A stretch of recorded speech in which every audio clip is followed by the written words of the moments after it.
Attention mes gringos. FGS. OP. Yo, salut, c'est OP, j'espère que vous allez bien et bienvenue sur ma chaîne YouTube. Quand tu supportes le PSG, copain, il faut avoir le cœur bien accroché. C'est les montagnes russes. Ça monte, ça descend, ça monte, ça descend. Et particulièrement aujourd'hui. Pourquoi ? Parce que Kylian a enfin parlé.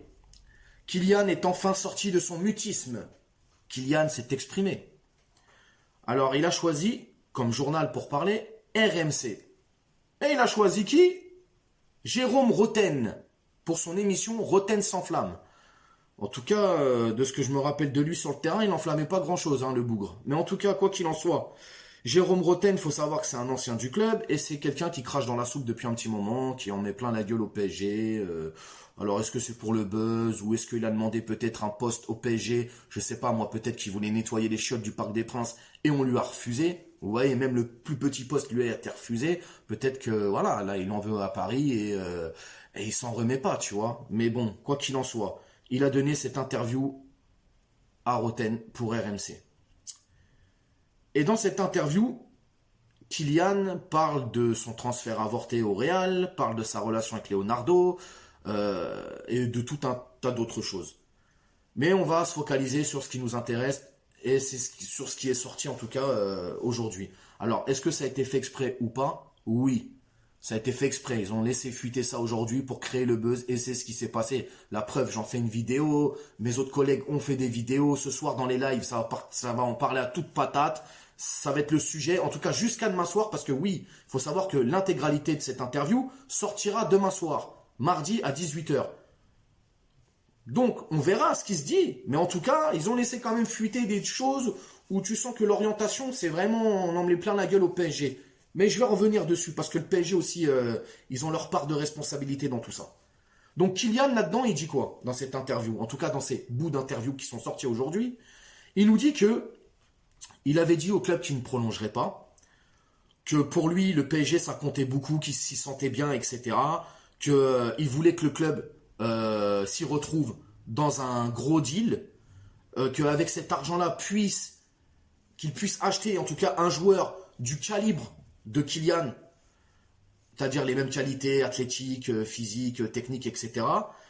Que s'il partait pas, qu'il resterait, que pour lui ça changerait rien, qu'il se donnerait à fond, etc. Bon bref, tout ça. Maintenant, moi, je veux juste revenir sur un truc, c'est que là-dedans, il dit qu'il a demandé à partir fin juillet. Poto, quand tu demandes à partir, je sais pas moi, mars, avril, mai, juin, au pire, mais pas fin juillet. Tu demandes à partir fin juillet, alors même avec la plus grosse frappe financière de ce que tu veux, une force de frappe financière, bref, tout ce que tu veux, tout l'oseille du monde, comment tu veux que Paris s'y retrouve ? Paris te vend. Comment tu veux que derrière il se retrouve en un mois ? C'est impossible. Sachant que en plus, jusqu'à fin août, parce que apparemment le Real, alors là aussi ça va prendre avec des pincettes, on sait que le Real a fait une proposition, mais le prix on ne sait pas exactement. Ça c'est que Paris, Leonardo et le Real qui le savent, et peut-être Kylian aussi. Mais en tout cas, quoi qu'il en soit, en tout cas, il y a une offre du Real qui arrive la dernière semaine du mois d'août. Donc la dernière semaine du mercato. Ensuite ça ferme. Comment tu veux que Paris te vende et s'y retrouve derrière ? C'est impossible. Et puis même, Paris, peut-être que pour Paris, alors c'était 180 millions apparemment avec des bonus. Peut-être que Paris estimait que même à 1 an de ton contrat, même 180 millions, c'est pas assez. Ils ont le droit. T'es salarié chez eux. Ils ont le droit, c'est eux qui décident quand même. Jusqu'à preuve du contraire. C'est eux qui te payent, c'est eux qui décident. Voilà, c'est tout. Donc là-dessus, qu'est-ce que vous voulez qu'on dise ? Bref, en tout cas, quoi qu'il en soit, c'est trop facile de venir maintenant dans la presse et de dire que, ouais, j'ai demandé à partir fin juillet, mais par contre, je voulais tout faire pour que Paris s'y retrouve, machin. Non, c'était impossible. C'est quasi impossible. Ta décision, fallait la prendre peut-être 2, 3, 4 mois à l'avance déjà, avant le mois de juillet. Pas fin juillet comme ça. C'est trop facile. Et maintenant, je vais en revenir au PSG. Paris a sa part de responsabilité là-dedans. Paris, il y a un gros problème au PSG. Parce qu'à un moment donné, moi, je le dis, je ne suce pas les joueurs. Je ne supporte pas les joueurs. Je supporte le PSG. Moi, c'est le PSG que je supporte. Je m'en bats les couilles des joueurs. Les joueurs, ils viennent, ils partent, etc. Je m'en bats les steaks. Alors oui, on peut avoir un attachement pour ce joueur-là, ce joueur-là. On l'aime, il a fait de grandes choses à Paris. Mais je m'en bats les couilles. Le joueur, il veut se barrer, il se barre. Et le problème de Paname, c'est quoi? C'est qu'ils ont un orgueil démesuré. Ils ont un ego, ils sont égocentriques. Et ça leur joue des tours. C'est incroyable. Mbappé, quand ils ont su qu'il voulait partir, fallait le vendre. Fallait le vendre tout de suite. Tu prends tes 200 millions, tu fermes ta gueule. Il se barre, il va au Real. Et toi, t'achètes derrière. Mais non, on veut montrer à tout le monde qu'on est les meilleurs. On n'est pas les meilleurs. On se mange des 2-0 contre Rennes. Qu'est-ce qu'on est les meilleurs? Oh, faut se réveiller, Paname. Je sais pas c'est qui dirige là-dedans. Je sais pas si Nasser, il a les pleins pouvoirs. Si Leonardo, il gère vraiment tout ça. Je sais pas ce qui se passe là-dedans. Mais Paris a sa part de responsabilité. À un moment donné, je suis désolé, il faut dire les choses. L'égocentrisme est exacerbé comme ça, l'orgueil et tout, ça faut mettre de côté au bout d'un moment. C'est comme Neymar. Neymar, il voulait se barrer au Barça, là, il y a quelques temps en arrière, là. Fallait le jeter, fallait qu'il se barre. Vendez-le au Barça. C'est quoi le problème? C'est quoi? Vous voulez pas perdre la face? À un moment donné, il faut arrêter ces trucs-là, ces conneries. Pour moi, là-dedans, ils ont tous leur part de responsabilité. Parce que là, aujourd'hui, Mbappé, ça sort une interview de lui, ça se range tous derrière lui, et on accable Paris. Mais lui aussi, il a une part de responsabilité là-dedans. Je suis désolé. Au bout d'un moment, poteau, tu veux partir, fais le forcing. Ouais, mais je veux pas rentrer en guerre. On s'en bat les couilles de ton image, mec. Tu veux partir, fais les choses et pars. Paris, quoi qu'il en soit, c'est toi qui avais le dernier mot. Ok, Paris te paye, y a pas de souci. Mais poteau, demain, tu fais grève, tu viens pas à l'entraînement, tout ça. Paris, ils sont obligés de te vendre, mec. Donc au bout d'un moment, on va au bras de fer. Tu veux pas aller au bras de fer, pourquoi? Faut arrêter ces conneries-là, frérot. J'aurais préféré que tu partes au bras de fer et que Paris te vende. Ils harassent de ouf, là, les Real et tout. Ils donnent un bon chèque, ils prennent leur chèque et c'est terminé. Mais là, c'est n'importe quoi, c'est n'importe quoi. En tout cas, cette interview-là, elle vient remuer la merde qu'il y a déjà. Et c'est incroyable. C'est vraiment incroyable. C'est vraiment incroyable. Sincèrement. En tout cas, je suis pressé de voir demain l'intégralité. Mais moi, pour moi, là, les deux, ils ont leur part de responsabilité. Les deux. Paris, ils sont en train de ranger... c'est les émotions. Paris, ils sont en train de rentrer dans un jeu dangereux. Comme j'ai dit, l'orgueil, l'ego, etc. C'est pas bon du tout. C'est pas bon. C'est comme là, contre Rennes. Tout le monde dit Pochettino, il a flairé. Les gars, ouvrez les yeux. C'est pas Pochettino qui a mis la tactique en place. Ouvrez les yeux, les gars. Il y a un business avec la Chine, avec le marché asiatique. Il a reçu un coup de téléphone, ils l'ont dit, demain, tu mets tout le monde, tu mets la Dream Team sur le terrain, poteau. Il faut leur en donner pour leur argent. Même si on perd, c'est pas grave. Vous analysez les choses, les mecs. Si on a eu une équipe comme ça de merde face à Rennes, c'est strictement et simplement parce que fallait faire plaisir au marché asiatique. Il fallait mettre toute l'équipe entière pour pouvoir faire plaisir de l'autre côté du monde. C'est tout, c'est aussi simple que ça. Il y a un moment donné, il faut arrêter. Paris, il y a une gestion à Paris qui est désastreuse. Et il faut le dire. Alors on fait des bons coups, comme on a fait cet été. Et encore, comme ce mensonge, on nous fait venir Ramos. Il a passé des examens incroyables, truc de ouf, c'est le meilleur, il a 46 piges, il est trop fort. J'exagère, j'extrapole les gars. Une semaine après, il a mal au mollet, il peut pas jouer. Mais vous prenez les gens pour des cons, quoi. On sait très bien quand il est venu, il était déjà blessé. Ça, c'est les petits cons, les mecs qui connaissent rien, qui sont là, qui disent « Ah, il est blessé, le pauvre !» Non, c'est pas comme ça. C'est pas comme ça. Nous, on sait très bien quand il arrive, il est déjà blessé. Arrêtez de prendre les gens pour des cons et dites les choses directement, Paris. Dites-nous, on l'a acheté, il est blessé, on le remet sur pied, et on le lance. Mais ne nous dites pas, ouais, il a fait des examens, il est bien, et après il se blesse. Non, mais il faut arrêter, les gars. En tout cas, là, il y a une gestion, il y a une communication à Paris qui est désastreuse. La communication de Mbappé, elle est désastreuse. Les deux, ils sont désastreux, les deux, ils sont en tort. Les deux, ils ont des torts. Les deux, c'est du caca. C'est du caca. Là, tout ça, là, c'est n'importe quoi. Moi, pour moi, cette interview-là, alors certes, elle allait sortir un jour ou l'autre. Mais là, c'est mal tombé. C'est très mal tombé. Et en plus de ça, il y a tout qui va pas. Il y a plein de choses qui va pas. Va falloir sérieusement, remodeler tout ça. Mais vraiment, et dans le bon sens, parce que Parce qu'à un moment donné, là, le problème, c'est que ça commence à se voir. Ça commence vraiment à se voir. C'est comme un Verratti à une certaine époque. Regardez Verratti. Verratti, c'est un joueur incroyable. Il est incroyablement fort. Mais à quoi il sert? Quand je dis ça, quand je débat avec des gens et que je dis ça, à quoi il sert? Les gens me rient au nez. Les gens, limite, pourraient me cracher à la gueule. Blasphème, il blasphème, au bûcher, au bûcher.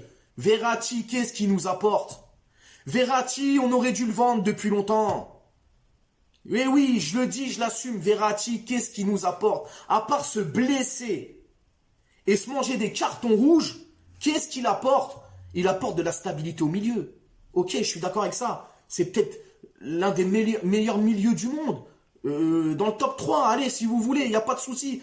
Mais à un moment donné, qu'est-ce qu'il nous apporte? Quand le Barça, ils étaient venus là, à une époque, ils voulaient l'acheter. Il fallait le bicrave. Tu bicraves 150 millions, sans pitié. Tu le vends. Et où le problème? C'est quoi? C'est l'ego, c'est de vendre aux autres qui vous gênent. En fait, c'est quoi Paris? Je comprends pas. Vous achetez des joueurs et vous allez les poncer jusqu'à temps qu'ils partent en retraite. Mais à un moment donné, il faut vendre les mecs. Faut vendre. Donc il y a une gestion là qui est un peu farfelue à Paname. Et je le dénonce. Et il faut le dénoncer. Il y a des trucs qui vont pas. Et c'est ça être supporter les mecs. Être supporter, c'est ça. C'est pas tout le temps aller dans le bon sens, tout le temps aller dans le sens du club.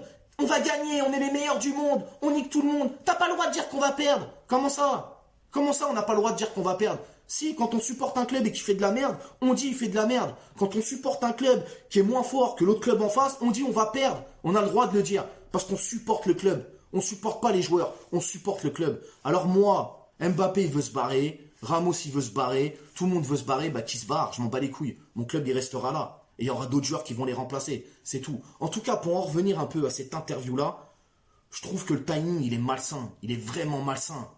On apprend aussi que dans cette interview, il n'y a aucune animosité entre Leonardo et Mbappé. Donc vous voyez déjà la presse. Vous voyez le vice de la presse française. De foutre sa merde là-dedans. Hein, tout le monde a insulté Leonardo, tout le monde a insulté Mbappé. Ouais, l'autre c'est un connard, l'autre ceci, l'autre cela. Au final, il n'y a rien du tout, parce que Mbappé, il le dit. Alors, est-ce que ça reste de la com? Est-ce qu'il ment et tout ça? On ne sait pas, on n'est pas dans sa tête, on n'est pas dans son cœur pour savoir s'il ment. Mais voilà. Mais en tout cas, venir ici aujourd'hui, nous dire que tu as demandé à partir fin juillet, que t'aimes le PSG, tu veux qu'il s'y retrouve avec une indemnité de transfert, en sachant qu'il n'y a pas eu d'offre jusqu'à la dernière semaine du mercato, c'est un peu trop facile, poteau. Tu vois ce que je veux dire? Donc là, tu es en train de mettre le club dans une position un peu délicate. Mais le club, il va répondre de toute manière. Et on attendra qu'il réponde. Et on va voir, on va peser le pour et le contre. Et on verra les deux sons de cloche. Et après, chacun se fera son opinion. En tout cas, c'était un coup de gueule. C'était vraiment un coup de gueule parce que ça suffit. Au bout d'un moment, je sais pas, le PSG doit se réveiller aussi. Le PSG, les gars, à un moment donné, il faut le dire. Il y a une mauvaise gestion dans tout ça. Moi, je le dis, je suis grave content du mercato qu'on ait fait. Mais est-ce que c'est pas un cadeau empoisonné, tout ça? Est-ce que c'est pas un cadeau empoisonné? Parce que c'est bien beau, Messi, Ramos, Wijnaldum, qui n'est que l'ombre de lui-même. À un moment donné, on se pose des questions. Oui, mais il faut que la mayonnaise apprenne. Ouais, mais la mayonnaise, il n'y a plus d'œufs, là, il n'y a plus d'œufs, il n'y a plus de moutarde, il n'y a plus rien. Il n'y a pas de mayonnaise, frère. Faut arrêter ça. On pourra me juger sur un an. Frérot, Pocket, Mauricio. T'es là, ça va faire bientôt un an. T'arrives en janvier dernier. Là, on est bientôt encore, dans 3-4 mois, on est en janvier. Ça va faire un an. Il n'y a toujours rien. Donc, à un moment donné, je sais pas, il faut... Ouais, c'est compliqué. Comme je vous ai dit, les gars, supporter le PSG, c'est dur, c'est très dur. C'est ce qui fait qu'on l'aime, ce club. C'est ce qui fait qu'on y est attaché. Mais...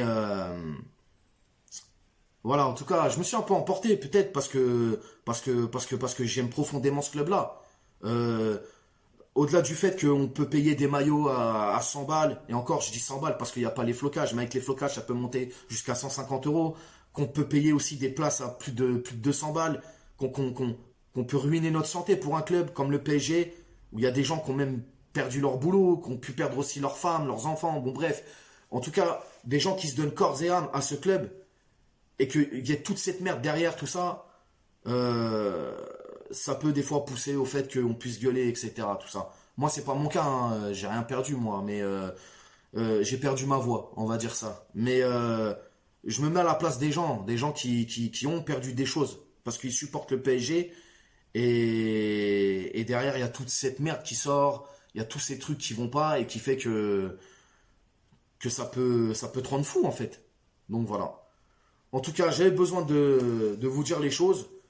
On verra demain ce qui se dit dans cette interview en intégralité. Mais pour moi, voilà, le timing, il est super malvenu,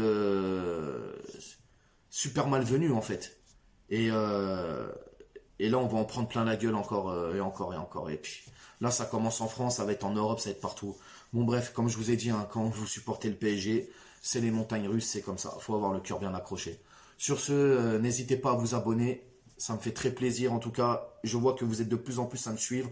Donc voilà, n'hésitez pas à vous abonner. Ça donne grave de la force. Commentez, likez, partagez. Et je vous dis à bientôt. Ciao.